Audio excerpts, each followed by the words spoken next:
എങ്ങനെ ആ ഉമ്മയ്ക്ക് പറയാൻ പറ്റും? എങ്ങനെ ആ ഉമ്മയ്ക്ക് പറയാൻ പറ്റും? നമ്മളൊന്ന് ചിന്തിച്ചു നോക്കുക സഹോദരങ്ങളെ. വൈകുന്നേരം 5:30 മണിയായി, നമ്മുടെ മകൾ വീട്ടിലെത്തിയിട്ടില്ല. ഭാര്യ വിളിച്ചു പറയുന്നു, ഇന്ന് മണി 7 മകൾ ഇതുവരെയും എത്തിയിട്ടില്ല. ഞാൻ ബസ് സ്റ്റോപ്പിൽ പോയി കുറച്ചു നേരം നിന്നു. 10-21 വർഷക്കാലം ആ മകളെ ഒന്ന് തലോടിയിട്ട് സാന്ത്വനിപ്പിച്ചിട്ട് ഉറങ്ങുന്ന ആ ഉപ്പയും ഉമ്മയും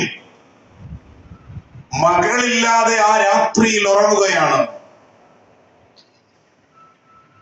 രണ്ടാമത്തെ ദിവസവും 3-ാമത്തെ ദിവസവും തൊട്ടടുത്ത സ്റ്റേഷനിൽ നിന്ന് വിളിച്ചു പറയും, നിങ്ങളുടെ മകളെ ഞങ്ങൾ കൊണ്ടുവന്നിട്ടുണ്ട്. അയാൾക്ക് ഇഷ്ടമുള്ള ഒരാളുമായി വിവാഹം കഴിച്ചു. അങ്ങനെ അങ്ങ് കഴിഞ്ഞു പോകും. അത് മാത്രമാണോ സഹോദരങ്ങളെ? കുടുംബത്തിന്റെ ഓഹരി പങ്കുവെച്ചപ്പോ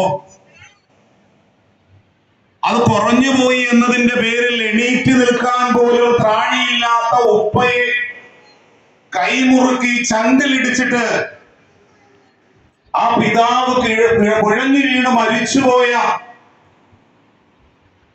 ഒരു കേരളത്തിലാണ് നമ്മൾ ജീവിക്കുന്നത്.